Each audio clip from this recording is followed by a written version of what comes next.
大家好啊！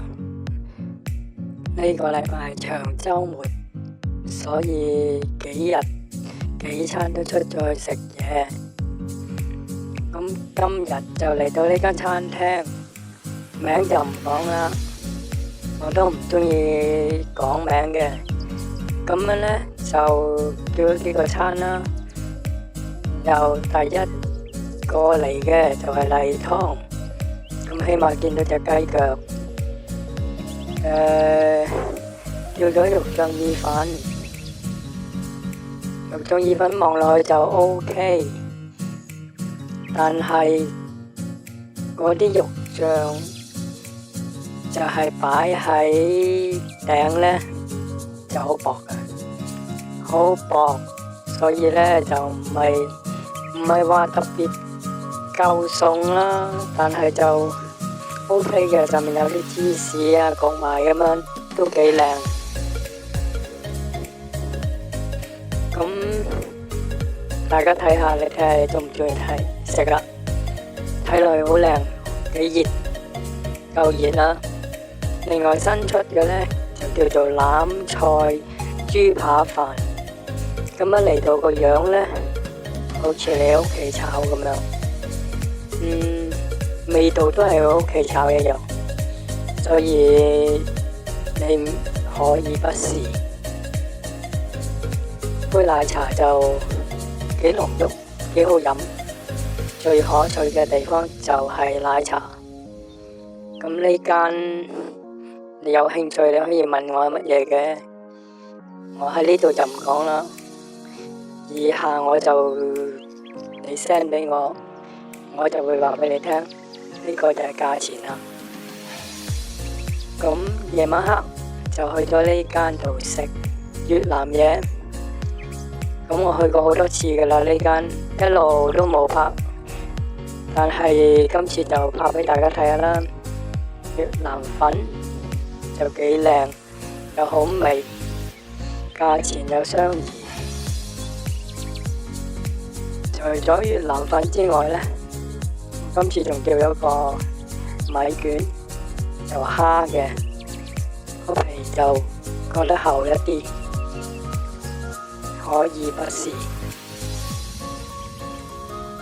海南雞飯係好食嘅，我最中意食就係呢個海南雞飯，配芒果沙律。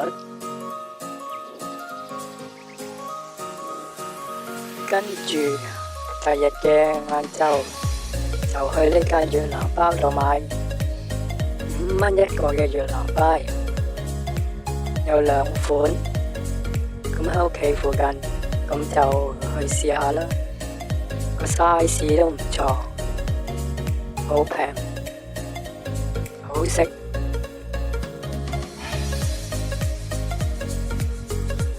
接住落嚟最尾一日，就去咗呢間度食晏，又唔好問我係邊間，不過你可以喺 comment 度問下我，裏面嘅環境就係咁啦。咁頭先就係菜單，而家你再下望下個菜單啦。咁佢個羅宋湯都幾好噶，夠味噶，咁算做合格嘅，幾好飲噶。咁又大碗啦，幾好食。裏面嘅料又夠。咁呢個就係餐前羅宋湯跟餐嚟嘅。咁我就叫咗另外一個，又係試下海南雞飯。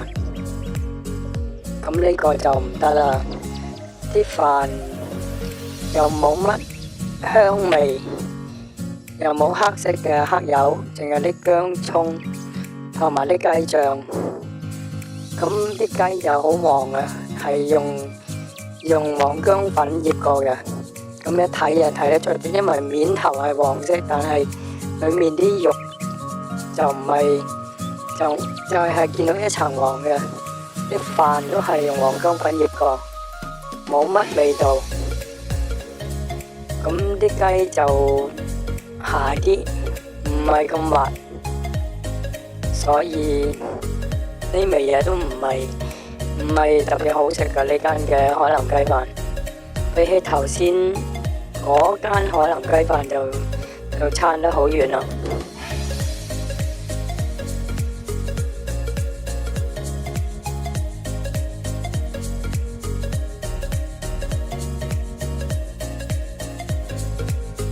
個樣都好 OK 啦，跟住就叫咗一個焗鴛鴦扒飯，但係一睇呢，就唔係焗飯，因為佢面又冇窿又冇芝士，咁所以唔可以話係焗飯，係好過第一間呢好多，但係就好差嘅都。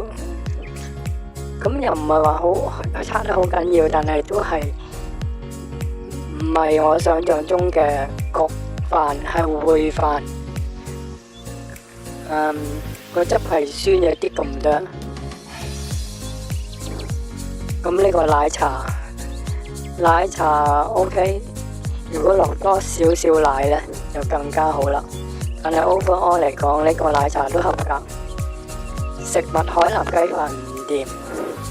鴛鴦扒飯 OK， 咁呢個就係奶茶跟餐，以下就係嗰張單嘅價錢。